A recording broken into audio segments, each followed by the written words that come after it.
The autumn rain drummed against the windows of Rosie's diner, like fingers tapping an impatient rhythm. It was October 1975, and the small town of Cedar Falls, Iowa, wore the approaching winter like an old, familiar coat. Inside the diner, the warmth felt artificial against the growing darkness outside, but it was warmth nonetheless. Bob Dylan sat in the corner booth, his harmonica case closed beside a half-empty cup of coffee that had grown cold an hour ago. His curly hair fell around his collar, and his eyes held that distant look of a man who had seen too much of the world's pain and beauty. He wasn't supposed to be here. His tour bus had broken down 30 miles outside of town, and while the mechanics worked their magic, he had wandered into this place that time seemed to have forgotten. The diner was nearly empty except for a few truckers nursing their late dinners and an elderly man reading a newspaper by the window. But Bob's attention was drawn to the waitress behind the counter, a woman in her early 50s with prematurely grey hair pulled back in a simple ponytail. Her name tag read Dorothy, but something about her posture, the way she moved with quiet dignity despite the weariness in her shoulders, made him think she deserved a more graceful name. Dorothy had been working the evening shift at Rosie's for 12 years, ever since her husband left her with nothing but a mortgage she couldn't afford and 2 children to raise alone. The kids were grown now. Her daughter Sarah was a nurse in Des Moines, and her son Michael was serving overseas. But the habits of sacrifice had become so ingrained that she barely remembered who she had been before responsibility consumed her dreams. As Bob watched, 3 men in expensive suits entered the diner, their laughter too loud and their voices carrying the arrogance of people who had never learned to lower them. They were developers from Chicago, in town to discuss plans for a new shopping center that would require tearing down several blocks of the old downtown, including the small music store where Dorothy had once taught piano lessons to the neighborhood children. "Hey, waitress!" one of them called out, snapping his fingers like he was summoning a dog. "We need menus over here, and make it quick. We don't have all night." Dorothy approached their table with practiced patience, her hands steady despite the way her jaw tightened almost imperceptibly. Bob noticed everything, the way she straightened her shoulders before walking over, the careful neutrality of her expression, the small breath she took to center herself. "Good evening, gentlemen," she said, her voice warm despite their rudeness. "What can I get started for you tonight?" "About time," the second man muttered, not looking up from his phone. "Bring us 3 steaks, medium rare, and none of that local beer garbage. You got anything imported?" "I'll check on that for you," Dorothy replied, scribbling notes on her pad. "And coffee," the third man added, then looked up at her with calculating eyes. "You know, lady, you might want to start looking for a new job. This whole block's going to be gone in 6 months. Progress waits for no one." Bob saw Dorothy's pen pause for just a moment on the notepad, saw the way her knuckles whitened as she gripped it tighter, but her voice remained steady. "I'll get that coffee right out." As she walked back toward the counter, Bob heard one of the men say, "Bet she's worked here her whole life. Some people just don't know how to dream bigger." Their laughter followed, cruel and dismissive. Bob Dylan had spent his life writing about people like Dorothy, the forgotten ones, the ones who kept the world running while others took the credit. But tonight, watching her maintain her dignity in the face of such casual cruelty, he felt something stir in him that went beyond songwriting. It was recognition, perhaps, or kinship with someone who understood that survival sometimes meant swallowing your pride with your morning coffee. Dorothy moved behind the counter with efficient grace, starting a fresh pot of coffee and calling the order back to Jimmy, the cook who had worked alongside her for 8 of those 12 years. Jimmy was 72 years old and should have retired long ago, but like Dorothy, he needed the work. They had developed the kind of wordless communication that comes from shared struggle and mutual respect. 3 steaks, medium rare, Dorothy called softly. "Steaks for the suits?" Jimmy asked, not looking up from the grill. "Yeah. Want me to make them extra well done?" Dorothy smiled despite herself. "Jimmy, I know. Professional standards. but he winked at her, and for a moment the weight on her shoulders seemed to lift just a little. Bob finished his cold coffee and watched Dorothy work. There was something about her movements that spoke to him, a rhythm, almost musical in its consistency. When she wiped down tables, her cloth moved in smooth, circular motions. When she poured coffee, she never spilled a drop. When she spoke to customers, even rude ones, there was a cadence to her voice that suggested deeper currents running beneath the surface. The developers' food arrived, and Bob watched as they complained about everything. The steak was too tough, the coffee was too weak, the service was too slow. Dorothy accepted each criticism with the same patient nod, offering to fix what could be fixed, apologizing for what couldn't be changed. She was a professional in the truest sense, but Bob could see the cost of such professionalism in the slight tremor of her hands when she thought no one was looking. After the men finished their meal and left without leaving a tip, Dorothy began cleaning their table with careful thoroughness. She stacked their plates, wiped away the ring stains from their coffee cups, and picked up the crumpled napkins they had dropped on the floor. It was in that moment of quiet aftermath that Bob made his decision. He walked over to the counter, his footsteps soft on the checkered linoleum floor. Dorothy looked up with a smile that was genuine, despite her exhaustion. "More coffee?" she asked, already reaching for the pot. "Please," Bob said, settling onto one of the red vinyl stools. "Tough crowd tonight." Dorothy's smile became more real. "Oh, they're not so bad. Just tired from traveling, I suppose." Even now she was making excuses for people who hadn't shown her the basic courtesy they would demand for themselves. "You've been doing this long?" Bob asked, accepting the steaming cup. 12 years at Rosie's," Dorothy said, leaning against the counter. The diner was quiet now, except for the soft country music playing from the old radio behind the register. "Seems like longer some days, shorter on others." "Before that?" Dorothy hesitated, as if the question touched on something too personal for casual conversation with a stranger. "I taught piano," she said finally. "Had a little studio above Thompson's music store downtown." Bob's interest sharpened. "Piano?" "Classical mostly, some jazz. I had about 20 students, kids from the neighborhood who wanted to learn." Her eyes took on a distant quality, the way people look when they're seeing something that exists only in memory. "I loved watching their faces when they finally got a piece right, you know? That moment when it all comes together and they realize they're making music. What happened to the studio?" "Life happened," Dorothy said simply. "My husband left. The kids needed things, and piano lessons don't pay like waitressing does. Thompson sold the building to pay off some debts, and that was that." "Do you miss it?" Dorothy was quiet for a long moment, her hands absently polishing a coffee cup that was already spotless. "Some things you don't let yourself miss," she said finally. "Makes it easier to keep moving forward."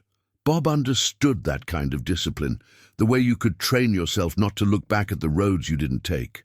But he also understood the cost of such training, how it could hollow out parts of your soul that were meant to be full. "You still play?" he asked. "Don't have a piano anymore," Dorothy said. "Sold it when things got tight about 5 years ago. But sometimes, when I'm working late and the diner's quiet, I play on the counter." She laughed self-consciously. "Sounds silly, I know." "Show me," Bob said. Dorothy glanced around the empty diner, then back at Bob. There was something about him, his quiet attention, the way he listened like her words actually mattered, that made her feel safe in a way she hadn't in years. Hesitantly, she placed her hands on the counter and began to move her fingers in patterns Bob recognized as complex classical music. Her fingers danced across the formica surface with the muscle memory of decades, and Bob could almost hear the phantom music she was playing. Her face transformed as she played, the weariness falling away to reveal someone who had once been young and full of dreams. She played for perhaps 2 minutes, her fingers moving through what Bob recognized as a piece by Chopin, one of the nocturnes. When she finished, she looked almost embarrassed. "Told you it was silly," she said. "That was beautiful," Bob said, and meant it. "You play like someone who learned to love music before they learned to fear it."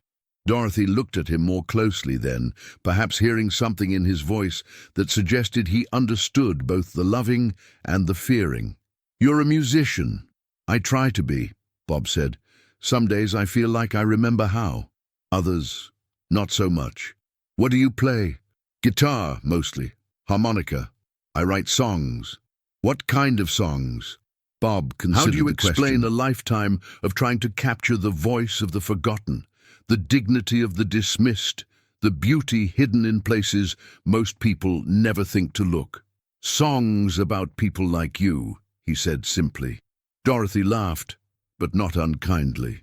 "I don't think anyone wants to hear songs about tired waitresses in small Iowa towns." "I think you'd be surprised," Bob said. "The best songs are usually about people who think they're not worth singing about." They talked for another hour, as the rain continued its percussion against the windows, and the diner settled into the deep quiet of late evening. Dorothy told Bob about her children, Sarah, who had always been the responsible one, and Michael, who wrote her letters from Germany full of homesickness and forced cheer. She told him about her marriage, how it had ended not with drama, but with the slow erosion of two people who had forgotten how to see each other clearly. She told him about the music store, about the children she had taught, about the piano she had sold. Bob told her about the road, about the constant movement that had become both his salvation and his cage. He talked about writing, about the struggle to find honest words in a world that seemed to prefer beautiful lies. He didn't tell her who he was. Somehow, in this moment, it didn't seem important. He was just a traveler whose bus had broken down, and she was just a woman who had learned to find grace in the ordinary work of survival. As the evening wore on, Dorothy began to relax in a way that Bob suspected was rare for her. The careful professional mask slipped away, revealing someone who was funny and thoughtful and surprisingly philosophical about the turns her life had taken. "You know what I miss most?" she said, refilling Bob's cup for the fourth time. "The sound of someone practicing. When I had my studio, there was always music in the building. Even when I wasn't teaching, the kids would come in to practice. You'd hear scales and exercises, and sometimes, when they really got comfortable, they'd try to play songs they'd heard on the radio. It wasn't always pretty, but it was alive, you know? The building felt alive." "What will you do if they tear down the block?" Bob asked. Dorothy shrugged with practiced acceptance. "Find another job, I suppose. There's always another job." "Is that what you want?" The question seemed to catch her off guard. "What I want," she repeated, as if the concept was foreign. "I haven't thought about that in a long time." "Think about it now," Bob said gently. Dorothy was quiet for so long that Bob thought she might not answer. When she finally spoke, her voice was soft and uncertain, like someone testing words in a language they had almost forgotten. "I want to teach again," she said. "I want to have students who get excited when they master a difficult passage. I want to hear music in my life that isn't coming from that old radio." She gestured toward the crackling speaker behind the register. "I want to play something beautiful and have it matter to someone." "Why can't you?" "Because wanting something and being able to have it are two different things," Dorothy said with a sad smile. "I'm 53 years old. I don't have a piano and I don't have students. You can't teach music without music." Bob nodded, understanding the practical realities that had shaped her resignation. But he also understood something else, that sometimes the impossible becomes possible when you meet the right person at the right moment. When grace appears in the form of a stranger whose bus broke down at exactly the right time. At 11:30, Jimmy finished cleaning the kitchen and said his goodbyes.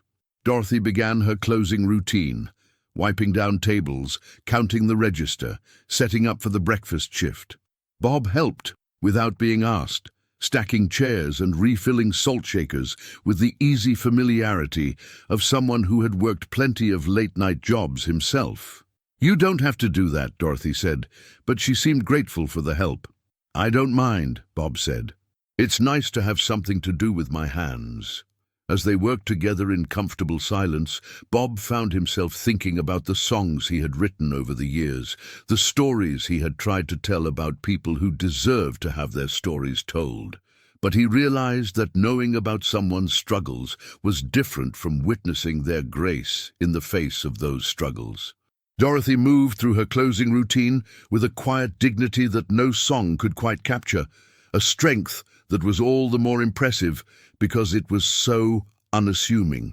When the last table was wiped and the last chair stacked, Dorothy hung up her apron and gathered her purse and coat. Bob walked with her to the door, where she paused to lock up behind them. "Thank you for the company tonight," she said. "It's been a long time since I had a real conversation with someone." "Thank you for the coffee," Bob said, "and the music." Dorothy laughed. "I didn't play any music." "Yes, you did," Bob said. "You just played it without a piano." They stood in the parking lot for a moment, the rain having softened to a gentle mist that caught the light from the street lamps like suspended diamonds. Bob's bus would be repaired by morning, and he would continue on his tour, playing music for crowds who knew his name and sang along with songs they had memorized. But something about this night, about this woman who had shown him that grace could exist in the smallest gestures, would stay with him. "Dorothy," he said, as she started toward her car. She turned back. "What's your last name?" "Palmer," she said. "Dorothy Palmer." "Why?" "Just wanted to know," Bob said. "Dorothy Palmer, who used to teach piano." She smiled at that, as if being remembered for what she had loved, rather than what she had been forced to become, was a gift in itself. The next morning, Bob's bus was ready, and his tour manager was anxious to get back on the road. They had a concert in Minneapolis that evening, and the schedule was already tight. But as they drove out of Cedar Falls, Bob found himself thinking about Dorothy Palmer and the phantom music she played on a Formica counter in an all-night diner. 2 weeks later, Dorothy was working the lunch shift when a delivery truck pulled up outside Rosie's. The driver came in, carrying a large, carefully wrapped package addressed to her. She signed for it with confusion, unable to imagine what it could be or who would be sending her anything. Inside the wrapping was a letter and a cashier's check that made her sit down hard in the nearest booth. The letter was handwritten in careful script. "Dear Dorothy Palmer, 2 weeks ago, I was a stranger whose bus broke down in your town. You served me coffee and showed me that music doesn't always need instruments to be beautiful. You told me about teaching piano, about the sound of students practicing, about wanting to matter to someone. I am Bob Dylan. Perhaps you've heard some of my songs on that old radio behind your counter. I make my living writing songs about people who deserve to have their stories told. And after meeting you, I realized I wanted to do more than just write about grace. I wanted to help it flourish. The check is enough to rent a space, buy a piano, and advertise for students. It's enough to start over, if that's what you want to do. I don't expect anything in return except the knowledge that somewhere in Iowa there will be music in a building again, and children will learn to love something beautiful. Sometimes we meet people who remind us why the work matters. You reminded me. Now I hope I can remind you that it's never too late to reclaim what you thought you had lost.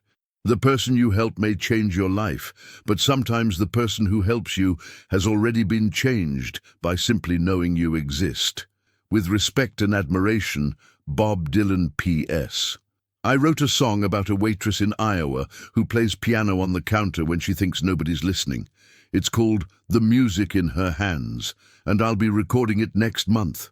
I wanted you to know that your story will be part of my story now, and maybe that way we both get to keep making music. Dorothy read the letter 3 times before the words fully sank in. She looked at the check again. It was real, substantial enough to change everything if she had the courage to let it. The diner suddenly felt smaller, as if the walls had moved closer together while she wasn't paying attention. Jimmy came out from the kitchen, took one look at her face, and sat down across from her. "Good news or bad news?" he asked. "I'm not sure," Dorothy said, sliding the letter across the table to him. Jimmy read it slowly, his weathered face showing no expression until he reached the end. Then he looked up at Dorothy with something that might have been wonder. "That fella who was here a couple weeks ago," he said. "The quiet one with the harmonica case." "Bob Dylan," Dorothy said, the name still feeling impossible on her tongue. "Bob Dylan was sitting right there," Jimmy said, pointing to the counter, "drinking coffee and listening to you play pretend piano." "I feel like I should have known," Dorothy said. "I mean, Bob Dylan, how did I not know?" "Maybe because he didn't want you to know," Jimmy suggested. "Maybe he wanted to just be someone whose bus broke down, someone who needed coffee and conversation." Dorothy looked around the diner, at the worn red vinyl booths, the black and white checkered floor, the old radio that played scratchy country songs. For 12 years, this had been her world, small and predictable and safe. The thought of leaving it, of starting over at 53, terrified her almost as much as it excited her. "What if I fail?" she asked Jimmy. "What if you don't?" he countered. Dorothy spent the rest of her shift thinking about the letter, the check, the possibility of once again being someone who taught children to love music. When her shift ended, instead of going straight home, she drove downtown to the empty building where Thompson's music store used to be. The windows were papered over with notices about the development project, but she cupped her hands against the glass and peered inside. The space was empty now, but she could almost see her old studio on the second floor, could almost hear the echo of scales and exercises and the triumphant moment when a student finally got a difficult passage right. She stood there for a long time, watching the late afternoon light slant through the dusty windows, and felt something she had almost forgotten how to feel: hope. The next day, Dorothy called in sick to work for the first time in 12 years. Instead, she drove to the bank, deposited the check, and then spent the morning looking at rental properties. By afternoon, she had found a small space 3 blocks from Rosie's Diner, a former insurance office with good natural light and excellent acoustics. The rent was reasonable, and the landlord agreed to let her renovate to suit her needs. 2 months later, Palmer Music Academy opened its doors. Dorothy had used part of Bob Dylan's gift to buy a beautiful upright piano and the rest to create a warm, welcoming space where children could come to learn. She hung her teaching certificates on the wall next to a framed copy of Bob's letter, not to show off, but to remind herself daily that kindness could appear in the most unexpected forms. Her first student was 8-year-old Emma Rodriguez, whose grandmother had seen the small advertisement Dorothy placed in the local newspaper. Emma's family couldn't afford much, but Dorothy remembered what it felt like to need something beautiful in your life, so she adjusted her rates to accommodate what they could pay. "Are you going to teach me real songs?" Emma asked at her first lesson, her small fingers poised uncertainly over the keys. "What's a real song?" Dorothy asked. "Songs on the radio, songs people know." Dorothy smiled and positioned Emma's hands correctly on the keyboard. "First, we learn how music works," she said. "Then you can play any song you want. Radio songs, classical songs, songs nobody's ever heard before. The piano doesn't care what kind of music you make, as long as you make it with love." Within 6 months, Dorothy had 15 students ranging in age from 6 to 74. Mrs. Henderson, a retired librarian, had always wanted to learn piano, but had never had the opportunity. Tommy Wright, a shy 12-year-old whose parents were going through a difficult divorce, found that the piano gave him a way to express feelings he couldn't put into words. Sarah Kim, a high school senior planning to major in music, came twice a week to prepare for her auditions. The building began to sound the way Dorothy remembered, alive with music at all hours, scales and exercises, mixing with ambitious attempts at popular songs and classical pieces. Sometimes she would stay late just to listen to the phantom echoes of her students practicing, the way other people might listen to a favorite album.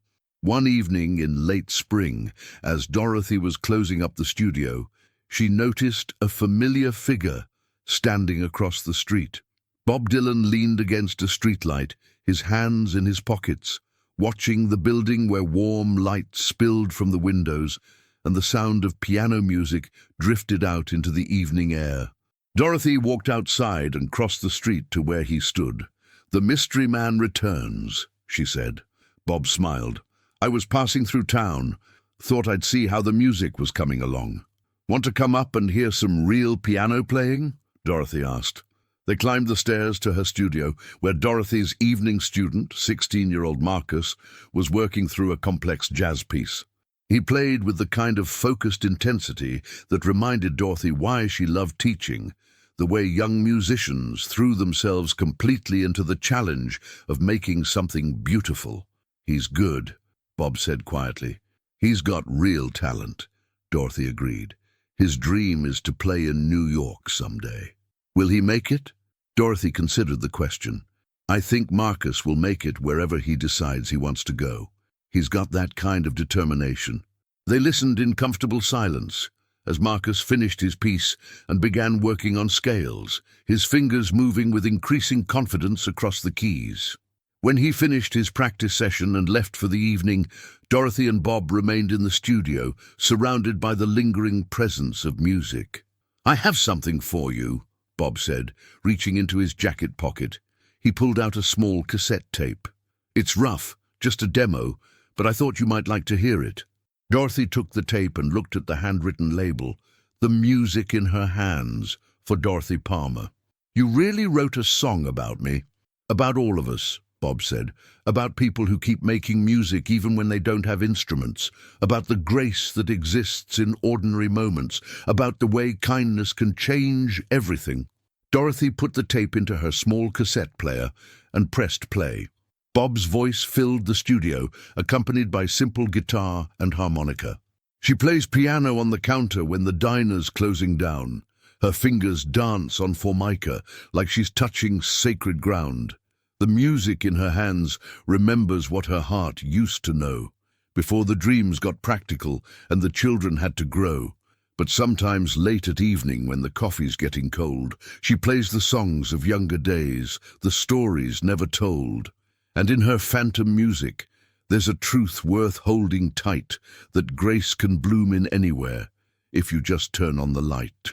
The song continued, telling the story of their meeting, of her return to teaching, of the way music had found its way back into a building where it belonged.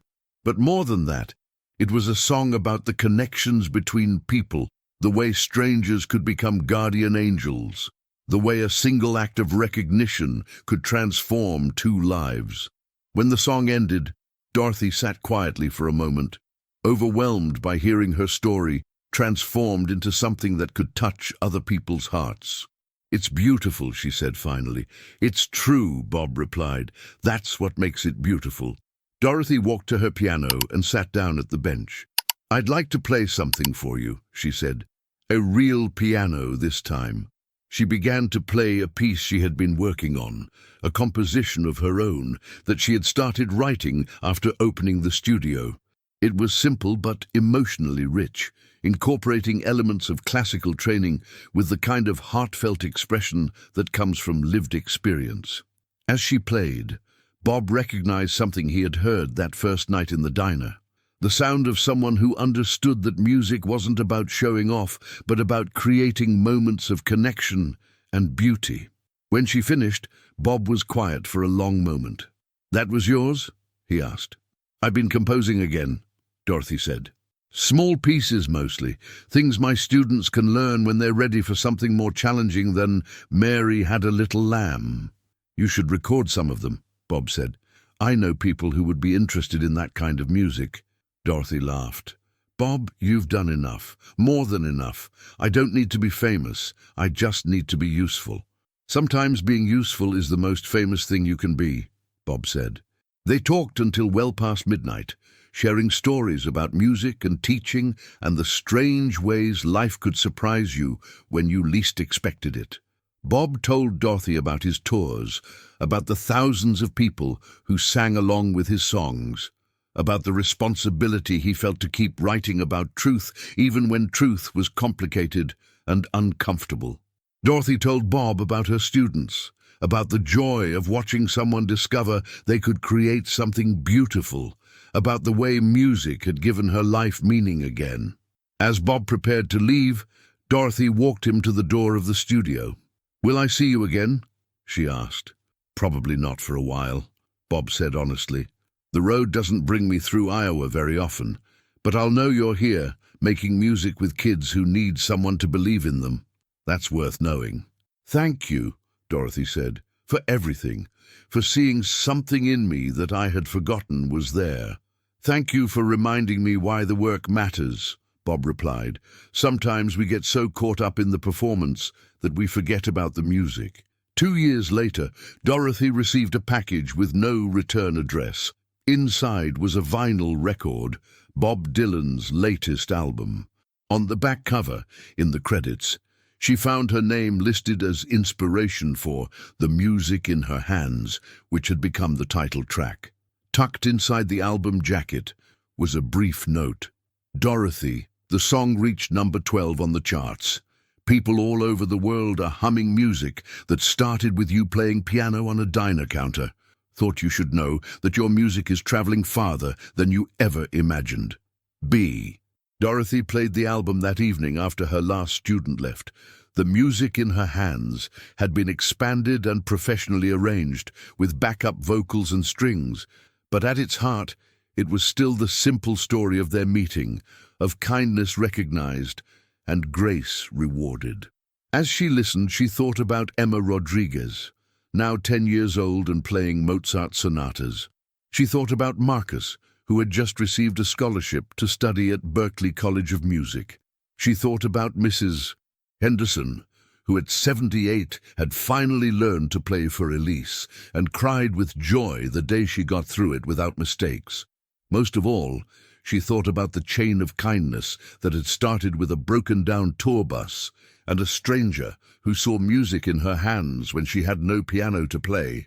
Bob Dylan had changed her life with his generosity, but she understood now that the gift had been mutual, that sometimes the person you help has already helped you simply by existing, by maintaining dignity in the face of dismissal, by keeping music alive, even when there are no instruments to play it on.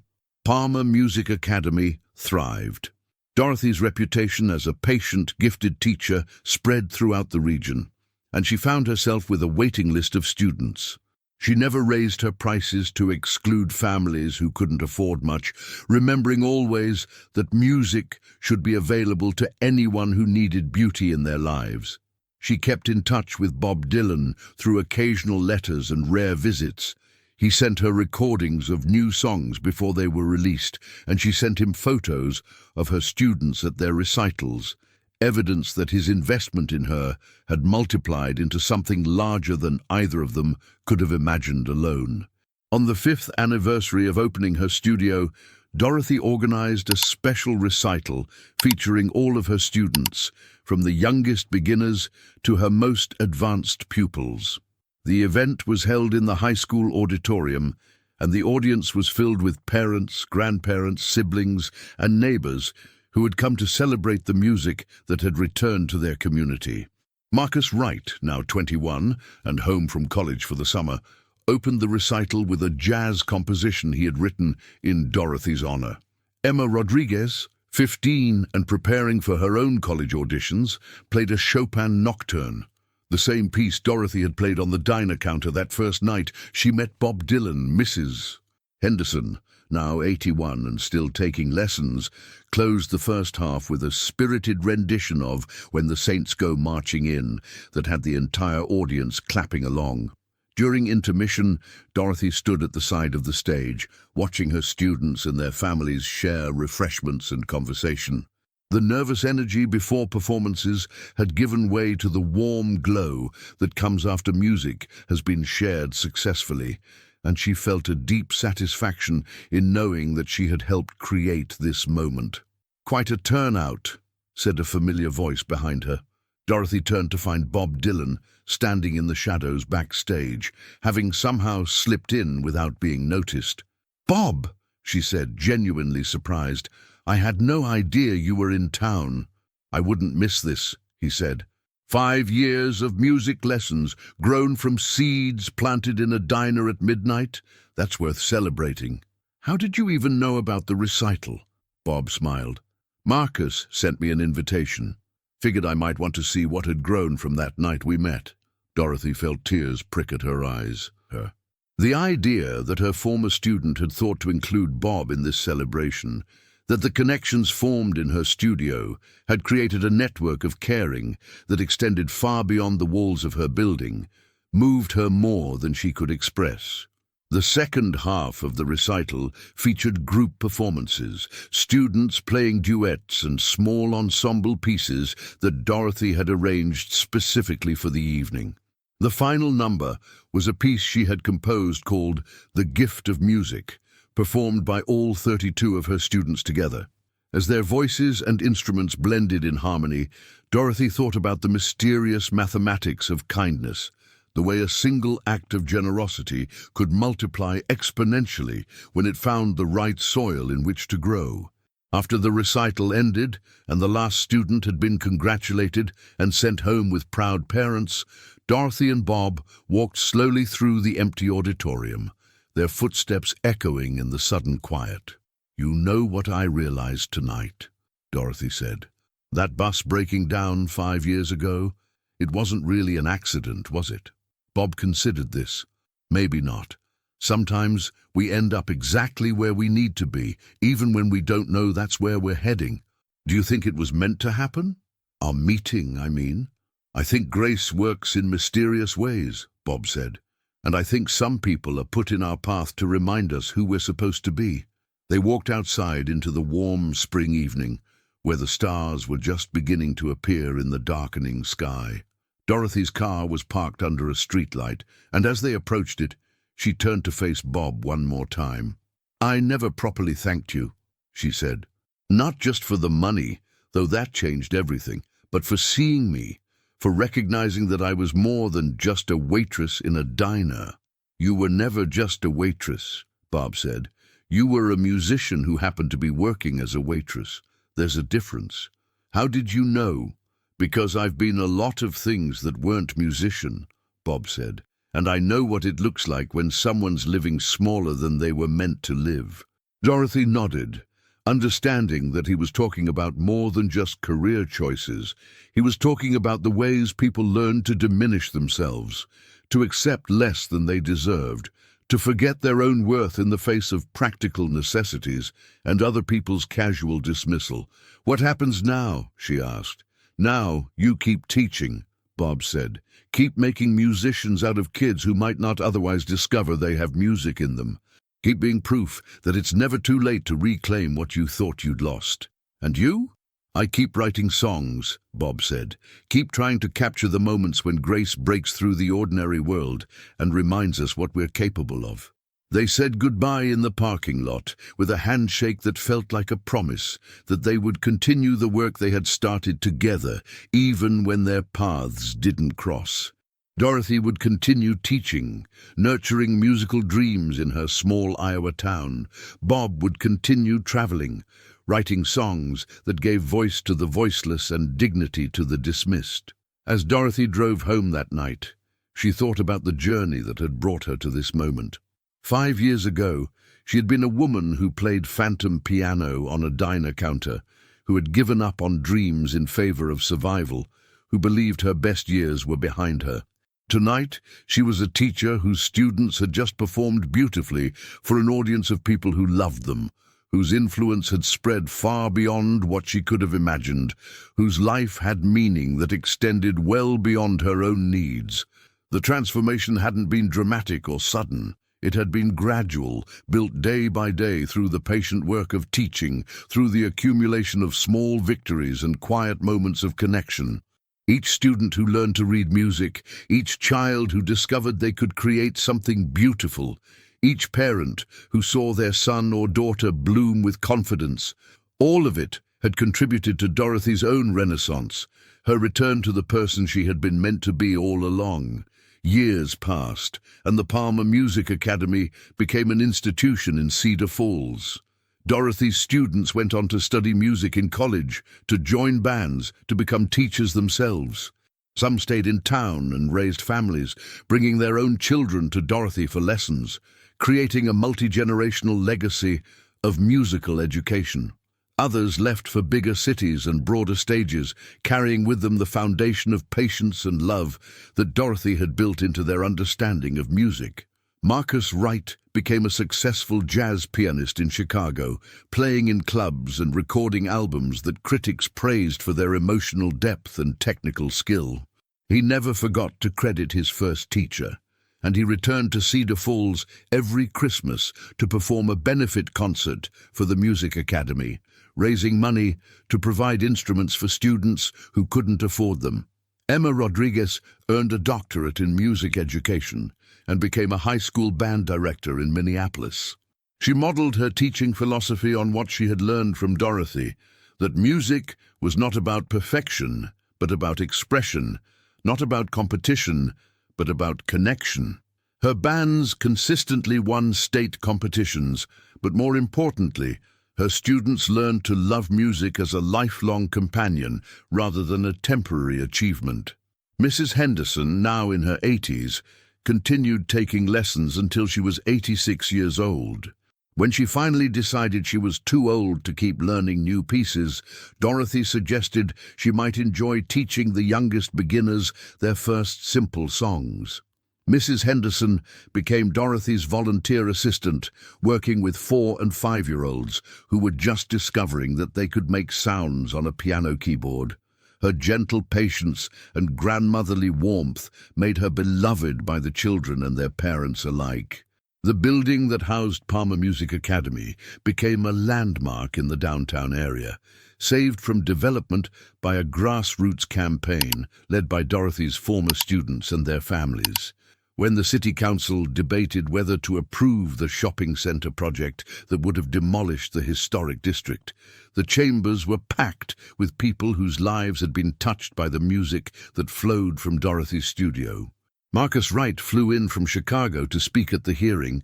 Emma Rodriguez drove down from Minneapolis, and dozens of other former students testified about the importance of preserving spaces where art and education could flourish. The development project was ultimately scaled back to preserve the Music Academy and several other historic buildings, proving that sometimes community voice could triumph over commercial interests when people were willing to stand up for what they valued most. Bob Dylan continued to visit Cedar Falls every few years, though he never made his presence widely known. He preferred to slip into town quietly, perhaps attending one of Dorothy's recitals or simply walking past the academy in the evening to hear the sounds of practicing that drifted from the open windows. His friendship with Dorothy deepened over the years, built on their shared understanding of music's power to transform lives and their mutual respect for the work they each did in service of that transformation. On Dorothy's 60th birthday, Bob arrived unannounced at the academy carrying a small wrapped package. Inside was a vintage metronome that had belonged to his grandmother, along with a note that read, "For someone who has helped so many others find their rhythm, thank you for showing me that the most important music often happens in the smallest places." Dorothy treasured the metronome not just as a gift from a famous friend, but as a symbol of the steady, reliable beat that had guided her life since that night in the diner when everything changed. She used it in her teaching, and her students came to associate its gentle tick with the safety and consistency they found in her studio. As Dorothy entered her 60s, she began to think about succession planning for the academy. She didn't want to retire completely. Teaching had become too much a part of her identity for that, but she wanted to ensure that the institution she had built would continue to serve the community long after she was gone. She began training Emma Rodriguez to take over the day-to-day operations, gradually transferring responsibility while remaining available as a mentor and advisor. The transition was smooth, partly because Dorothy had always been more interested in building something sustainable than in maintaining control. Emma brought her own ideas and energy to the academy while preserving the core values that had made it special: accessibility, patience, and the belief that every person deserved the opportunity to make music. On the 10th anniversary of Palmer Music Academy, the community organized a celebration that filled the high school auditorium to capacity. Current and former students performed, parents and grandparents shared stories about the Academy's impact on their families, and local officials proclaimed Dorothy Palmer Day in recognition of her contributions to the cultural life of Cedar Falls. Bob Dylan was the evening's surprise guest, taking the stage near the end of the program to perform The Music in Her Hands with simple guitar accompaniment. As he sang, slides were projected, showing photographs from the Academy's 10 years, recitals and lessons, birthday parties and holiday performances, quiet moments of individual instruction and joyful group celebrations. When the song ended, Bob called Dorothy onto the stage and handed her his guitar. "I think it's time you played some music of your own," he said. Dorothy sat at the piano that had been moved onto the stage for the evening's performances and began to play a composition she had been working on for months, a piece inspired by her students, her community, and the unexpected journey that had brought her to this moment. The music was complex enough to showcase her skills as a pianist, but accessible enough that audience members could follow its emotional arc. It told the story of transformation, of dreams deferred but not forgotten, of the way kindness could create ripples that spread far beyond their original source. As she played, Dorothy thought about the 16-year-old girl she had been when she first fell in love with music, the young woman who had dreamed of teaching and performing, the middle-aged woman who had nearly given up those dreams in favor of practical survival. All of those versions of herself were present in this moment, unified by the thread of music that had run through her entire life, sometimes visible and sometimes hidden, but never truly gone. The audience listened in complete silence, understanding that they were witnessing something special, not just a musical performance, but a culmination of everything the evening had been celebrating. When Dorothy finished, the applause was long and heartfelt, the kind of appreciation that comes from genuine gratitude rather than mere politeness. Later that evening, after the celebration had ended and the auditorium had emptied, Dorothy and Bob sat on the steps outside the building, looking up at the stars that were just beginning to appear in the darkening sky. "Tired?" Bob asked. "The good kind of tired," Dorothy said. "The kind that comes from doing something worthwhile. Any regrets about the path not taken? The career you might have had if life had gone differently?" Dorothy considered the question seriously. "I used to think I had missed my chance," she said, "that there was a window for dreams, and mine had closed when I wasn't paying attention.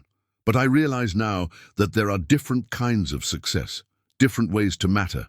Such as? Marcus will play music for thousands of people in his lifetime because of what he learned in my studio," Dorothy said. "Emma is teaching hundreds of kids to love music because of the foundation we built together. Mrs. Henderson discovered at 74 that it's never too late to learn something new. All of my students carry something forward that wouldn't exist without the work we did together." "That's a pretty good legacy," Bob observed. "It's the legacy I was supposed to have," Dorothy said. "I just didn't know it when I was 25 and thought success meant performing in concert halls. Maybe my real purpose was always to be the person who helps other people find their music." "Maybe both things were true," Bob suggested. "Maybe you were supposed to perform in concert halls and teach kids in Iowa.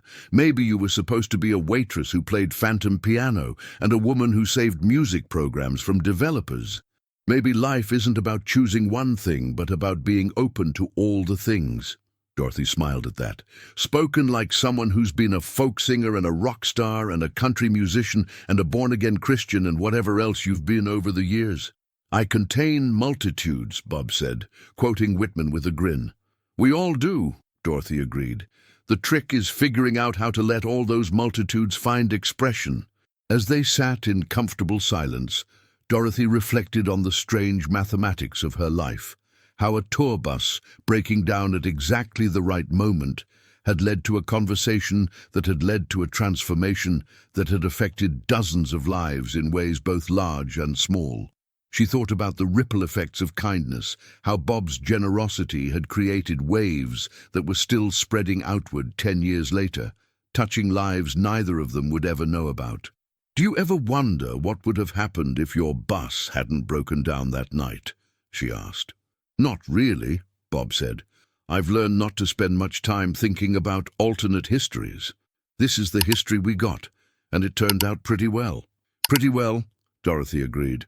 The following morning, Bob left Cedar Falls to continue his tour, and Dorothy returned to her regular routine of lessons and practice and the quiet satisfaction of work that mattered.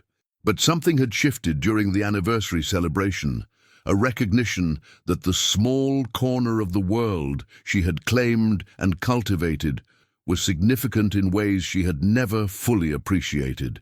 She began to receive letters from parents and students who had moved away, updating her on their musical journeys and thanking her for the foundation she had provided. A music teacher in Seattle wrote to tell her that one of her former students had mentioned Dorothy's teaching philosophy during a workshop and that it had influenced how she approached her own classroom. A grandmother in Denver sent photos of her grandchildren taking piano lessons, inspired by the stories her daughter had shared about her time at Palmer Music Academy. Dorothy realized that her influence had spread far beyond Cedar Falls, carried forward by students who had internalized her values and were sharing them with others. The academy she had built was not just a place where children learned to play piano. It was a source of ideas about music education, about the importance of accessibility and patience, about the value of creating beautiful things, even in small communities far from the centers of cultural attention. As she entered her mid-60s, Dorothy began to write about her teaching philosophy, capturing the insights she had developed over decades of working with students of all ages and abilities. Her essays, published in music education journals, resonated with teachers around the country who recognized the wisdom of her approach. She began to receive invitations to speak at conferences and workshops, to share her methods with other educators who were struggling to balance excellence with accessibility, technique with expression. The shy, defeated woman who had served coffee in a late-night diner had become a respected voice in music education, but the transformation felt natural rather than surprising. Dorothy understood now that she had always been a teacher. She had simply needed to find the right circumstances and the right support to let that identity flourish. Emma Rodriguez proved to be an excellent successor as director of Palmer Music Academy, bringing fresh energy and new ideas while maintaining the core values that had made the institution special. Under her leadership, the Academy expanded to offer group classes for adults, summer camps for children, and partnerships with the local schools that brought music education to students who might not otherwise have access to it. Dorothy remained involved as teacher emeritus, working with advanced students and serving as a mentor to younger faculty members. She also established a scholarship fund that provided free lessons to families who couldn't afford them, ensuring that financial barriers would never prevent children from accessing the gift of music education. The fund was supported partly by donations from former students who had gone on to successful careers, but also by an annual benefit concert that had become one of Cedar Falls' most anticipated cultural events. Bob Dylan performed at the first benefit and returned whenever his schedule permitted, using his celebrity to draw attention to the Academy's mission and to raise funds for its programs. During one of these visits, as they walked through the downtown area that had been preserved partly through the advocacy of Dorothy's students and supporters, Bob commented on how much the community had changed since that first night they met. "It's more alive somehow," he said. "There's music coming from more places. More people seem to be engaged with arts and culture. Was it like this before?" "Not really," Dorothy admitted. "I think when you plant something beautiful in a community, it creates conditions for other beautiful things to grow. The academy isn't the only cause of the changes, but I think it's been part of a larger awakening to the value of creativity and artistic expression. Indeed, Palmer Music Academy had been a catalyst for a broader cultural renaissance in Cedar Falls. Other art teachers and music educators had been inspired by Dorothy's example to be more ambitious in their own programming. The high school had expanded its music offerings. The community college had added a music therapy program, and several downtown businesses had begun hosting open mic nights and small concerts that gave local musicians opportunities to perform. The ripple effects continued to spread in ways both predictable and surprising. A former student who had become a music therapist worked with veterans suffering from PTSD, using the patient, non-judgmental approach she had learned from Dorothy to help healing happen through sound and rhythm. Another graduate had started a non-profit that provided instruments to underserved schools, remembering how Dorothy had always found ways to accommodate students regardless of their family's financial circumstances. Marcus Wright, now an established artist with several albums to his credit, had never forgotten the lesson Dorothy taught him about music being a form of communication rather than just technical achievement. His compositions were praised by critics for their emotional accessibility and their ability to connect with listeners across generational and cultural boundaries. In interviews, he consistently credited his first piano teacher with shaping his understanding of music as a bridge between people, rather than a showcase for individual talent. As Dorothy approached her 70th birthday, she found herself thinking more frequently about legacy, not just the students she had taught and the institution she had built, but the larger question of what it meant to live a life of purpose and meaning. She had never achieved the kind of fame that would make her name widely known, but she had achieved something perhaps more valuable, the knowledge that her existence had made a meaningful difference in the world. The academy now served over 200 students annually, from preschoolers taking their first music lessons to senior citizens learning instruments they had always wanted to play. The waiting list for Dorothy's own advanced students remained long, testament to her reputation as a teacher who could help even the most challenging students find their musical voice. On a quiet Tuesday afternoon in late autumn, as Dorothy worked with a particularly gifted 8-year-old who reminded her of Emma Rodriguez at the same age, she received a phone call that would lead to one more unexpected chapter in her remarkable journey. The caller was a producer from a documentary film company who had heard about Palmer Music Academy through Bob Dylan's publicist. They were interested in making a film about grassroots music education in America, and Dorothy's story, the waitress who became a transformative teacher through an encounter with one of America's most celebrated songwriters, seemed to embody themes they wanted to explore. Initially, Dorothy was reluctant to participate.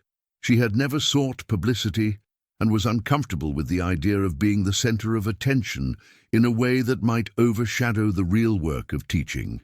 But the producer persisted, explaining that the film would focus not on celebrity connections, but on the power of community-based arts education to transform individual lives and entire towns. After discussing the project with Emma, Marcus, and several of her longtime students, Dorothy agreed to cooperate with the documentary makers. The film that resulted, titled Small Town Music: The Dorothy Palmer Story, premiered at the Sundance Film Festival and went on to win several awards for its sensitive portrayal of the role that individual dedication can play in creating cultural change. The documentary brought national attention to Palmer Music Academy and to Cedar Falls, but Dorothy was careful to use that attention constructively. She appeared on television programs and gave interviews to journalists, always focusing on the importance of supporting arts education in small communities and the need to make musical instruction accessible to children, regardless of their economic circumstances. The increased visibility led to opportunities Dorothy couldn't have imagined a decade earlier. She was invited to join the board of a national music education foundation to serve as a consultant for programs that were trying to replicate the Palmer Academy model in other communities, and to write a book about her teaching philosophy and methods. The Music in Our Hands, A Teacher's Journey, became a bestseller among music educators and parents, offering practical advice for nurturing musical development alongside philosophical reflections on the deeper purposes of arts education. Dorothy donated a portion of the book's royalties to establishing Palmer Academy satellite programs in other small towns, extending her influence to communities that might otherwise have been overlooked by larger cultural institutions. Throughout all of these developments, Dorothy remained grounded in the day-to-day work of teaching individual students. Fame and recognition were gratifying, but they were secondary to the satisfaction she found in watching a child's face light up when they successfully played a piece that had been challenging them for weeks, or in seeing an elderly student discover that learning was still possible at any age. Bob Dylan attended the book launch party that Emma organized at the Academy, slipping in quietly as he always did and staying in the background while Dorothy signed copies and spoke with well-wishers. As the evening wound down and the last guest departed, he approached her with a smile. "So," he said, "how does it feel to be famous?" Dorothy laughed. "Is that what this is? I feel the same as always, just busier." "That's the secret," Bob said. "The people who stay themselves when the world starts paying attention are the ones who were doing important work before anyone was watching." "Speaking of important work," Dorothy said, "I have something for you." She led him to her office, where she retrieved a folder from her desk drawer. Inside was sheet music, a complete piano arrangement of the music in her hands that she had created over the course of several months. "I thought you might like to see your song translated into my language," she said. Bob studied the notation, following the melody and harmonies that Dorothy had crafted to capture the essence of his original composition while making it accessible to piano students. "This is beautiful," he said. "Have you performed it?" "My advanced students have been working on it," Dorothy said. "I thought maybe at the next recital we could do a version where someone sings while others play the accompaniment." "I'd like to hear that," Bob said. "You're always welcome here," Dorothy replied. "This place exists because of you, but it belongs to all of us now." The recital featuring the music in her hands took place the following spring as part of Palmer Music Academy's 15th anniversary celebration. Emma Rodriguez sang the lead vocal, while 3 of Dorothy's most advanced students provided piano, violin, and cello accompaniment. The arrangement Dorothy had created was both faithful to Bob's original and uniquely her own, incorporating classical elements that elevated the song's emotional impact. Bob was in the audience, of course, sitting in the back row and listening as his song about a chance encounter in a diner was transformed into something new by the community that had grown from that encounter. As he watched Dorothy's students perform music that told their shared story, he reflected on the mysterious circularity of creative collaboration. How a song inspired by one person's story could return to inspire new music from that same person and the people whose lives she had touched. After the performance, as the audience mingled in the lobby over refreshments provided by local businesses that had become supporters of the Academy, Bob found himself in conversation with several of Dorothy's current students. They were curious about his career, his songwriting process, his perspective on the music industry, but mostly they wanted to talk about Dorothy and what she had taught them about approaching music with both technical skill and emotional honesty. "She never lets us play anything carelessly," explained Sarah, a high school senior who was planning to study music in college. "She says that every note matters, that if you're going to put music into the world, it should be music that adds something beautiful, rather than just making noise." "She's tough about practice," added Michael, a middle schooler working on his first really challenging classical piece. "But she's also patient when you're really trying. She can tell the difference between not practicing and not getting it yet." "What's the most important thing she's taught you?" Bob asked. The students looked at each other, as if they had discussed this question before and come to a consensus. "That music isn't about being better than other people," Sarah said. "It's about being better than you were yesterday and about sharing something beautiful with other people." Bob nodded, recognizing Dorothy's influence in the thoughtfulness of their responses. These young musicians understood something that many professional performers struggled with, that music was fundamentally about connection rather than competition, about service rather than self-aggrandizement. As the evening wound down and families began to gather their children and head home, Bob found himself alone with Dorothy in the quiet auditorium where folding chairs were being stacked and programs collected from the floor. 15 years, he said. "Did you imagine it would become this when you deposited that first check?" "Honestly," Dorothy said, "I was just hoping I could make it work for a few years, maybe teach enough kids to feel useful again. I never dreamed it would become all this." She gestured around the auditorium, but Bob understood she was referring to something larger than the physical space. The community of musicians and families that had formed around the academy, the ripple effects that had spread far beyond Cedar Falls, the legacy of students who were carrying forward what they had learned to their own communities and careers. "You know what I think happened?" Bob said. "I think you were always meant to do this work, and that night in the diner was just the universe finding a way to get you back on track." "Maybe," Dorothy said. "Or maybe we were both meant to meet each other, and everything that came after was just the natural consequence of two people recognizing something important when they saw it." "What did you see?" Bob asked. Dorothy considered the question carefully. "I saw someone who understood that music isn't separate from life. It's woven through everything, and the job of musicians is to help people hear the music that's already there." "And what did I see?" "Someone who had never stopped making music, even when she didn't have instruments to play it on," Bob said. "Someone who understood that the most important performances happen in places where no one famous will ever see them, for audiences of people who need beauty in their lives." They stood in comfortable silence, surrounded by the lingering presence of music and community, both of them aware that they were experiencing one of those moments that would become a treasured memory.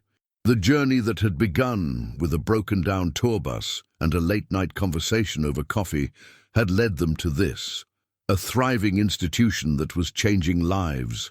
A friendship that had deepened over years of shared commitment to music's power to heal and connect, and the satisfaction that comes from knowing you have used your talents in service of something larger than yourself. As they prepared to leave the auditorium, Dorothy turned to Bob with a question she had been wanting to ask for months. "Do you think we'll see each other again?" she asked. "I hope so," Bob said. "But if we don't, I want you to know that knowing you has made me a better songwriter and a better person. You reminded me why I started doing this work in the first place. And you gave me the chance to become who I was always meant to be," Dorothy replied. "That's not a debt that can ever be repaid, but it's a gift I can pass forward."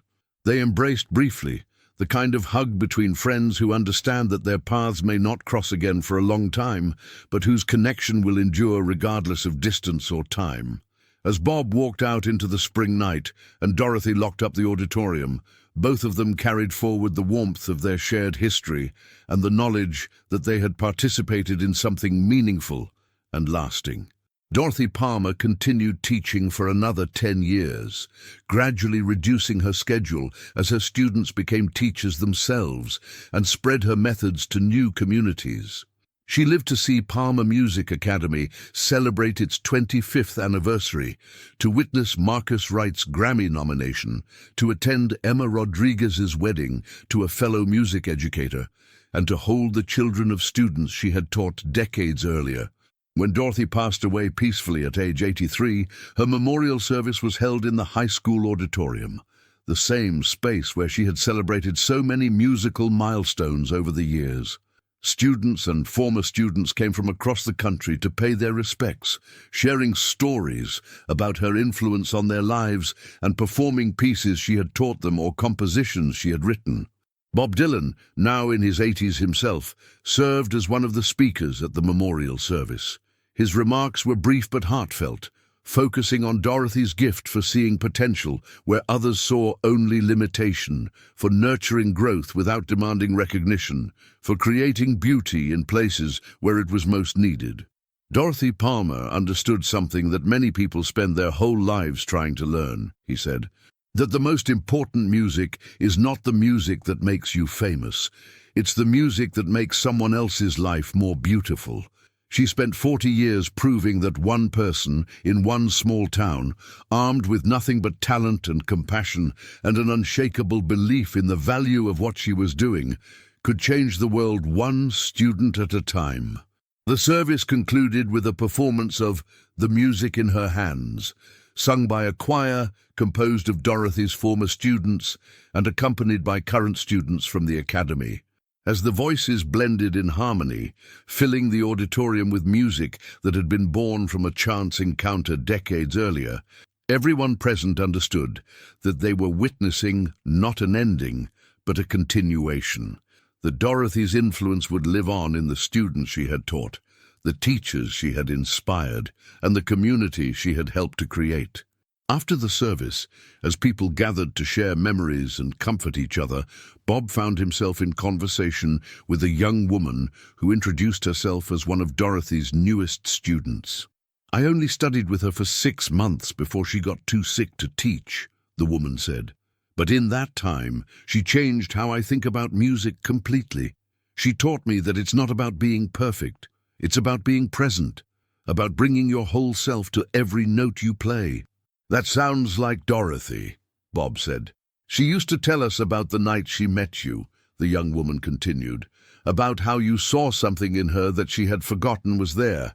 I think that's what she did for all of us. She saw the musicians we could become before we knew it ourselves." Bob nodded, understanding that this was Dorothy's true legacy, not the institution she had built or the recognition she had received, but the countless individual moments when she had helped someone discover their own capacity for beauty, their own ability to create meaning through music. Palmer Music Academy continued to thrive under Emma Rodriguez's leadership, guided by the principles Dorothy had established and the example she had set. A scholarship fund was established in Dorothy's memory, ensuring that future generations of students would have access to music education regardless of their economic circumstances. The Academy's mission expanded to include teacher training programs, making Dorothy's methods available to educators around the country who were working to create similar institutions in their own communities. Bob Dylan continued to perform and record music, though he often spoke in interviews about the importance of supporting grassroots music education and the role that teachers like Dorothy Palmer played in keeping American musical traditions alive. The Music in Her Hands remained one of his most requested songs at concerts, and he never performed it without thinking about the woman whose story had inspired it and the community that had grown from their unlikely friendship. Years after Dorothy's death, when Bob himself was inducted into a Music Education Hall of Fame for his support of programs like Palmer Music Academy, he dedicated the honor to her memory. "Dorothy Palmer taught me that the most important audience for any musician is not the crowd in front of you. It's the person sitting alone who needs to hear that they matter, that their life has value, that they have something beautiful to contribute to the world," he said in his acceptance speech. She spent her career being that voice for hundreds of students, and in doing so, she reminded all of us why we fell in love with music in the first place. The story of Bob Dylan and Dorothy Palmer became part of American musical folklore, told and retold in music education circles as an example of how unexpected encounters can lead to transformative change. But beyond the specific details of their friendship, their story represented something universal about the power of recognition, kindness, and the courage to pursue dreams even when they seem impossibly distant. In small towns across America, teachers read about Dorothy Palmer and found inspiration to be more ambitious in their own work. Students learned about her example and understood that dedication and patience could overcome almost any obstacle. Parents discovered that supporting arts education in their communities was an investment not just in their own children's development, but in the cultural life of their entire town. The Palmer Music Academy model was replicated in dozens of communities, each adaptation reflecting local needs and circumstances, but all guided by the core principles Dorothy had established: accessibility, excellence, patience, and the unwavering belief that every person deserves the opportunity to make music. Some of these programs grew into major cultural institutions, others remained small and intimate, but all of them carried forward the spirit of Dorothy's work. As the decades passed and new generations of students discovered music through programs inspired by Dorothy's example, the ripple effects of that first meeting in a late-night diner continued to spread. A shy child in rural Montana learned confidence through piano lessons at a program modeled on Palmer Academy. A teenager in inner-city Detroit found direction and purpose through a music therapy program established by one of Dorothy's former students. An elderly man in small-town Oregon discovered that it was never too late to learn an instrument at a community music school, founded by an educator who had studied Dorothy's methods. Each of these stories was unique, but all of them traced their origins back to that October night in 1975, when a tour bus broke down outside Cedar Falls, Iowa, and a wandering songwriter met a waitress who had never stopped making music even when she had no piano to play. In that meeting, kindness had recognized grace, talent had honored perseverance, and two people had discovered that sometimes the most important work you can do is to help someone else become who they were always meant to be. The lesson of their story was simple but profound. Never underestimate the power of seeing someone clearly, of recognizing the music in their hands even when they have no instruments to play. Sometimes the person you help will change your life as much as you change theirs. And sometimes a single act of generosity can create ripples that spread across decades, touching lives in ways you will never know, proving that grace, once set in motion, has no limits to how far it can travel or how many hearts it can transform. In the end, Dorothy Palmer and Bob Dylan had each found what they were looking for in the most unexpected place, not in fame or recognition or external validation, but in the simple act of human connection, in the shared understanding that music exists not to make musicians famous, but to make life more beautiful, more meaningful, more connected to the deepest truths of what it means to be human. Their story continues to inspire new generations of musicians and teachers, reminding them that the most important performances happen not on the world's biggest stages, but in the quiet moments when one person helps another discover their own capacity for beauty. It reminds us all that we never know when we might meet someone who will change our life, or when we might have the opportunity to be that person for someone else. And it reminds us that sometimes the most profound music is made not with instruments, but with the simple decision to see the worth in another person, to offer help without expecting anything in return, and to trust that kindness, like music, has the power to create harmony where there was once only silence.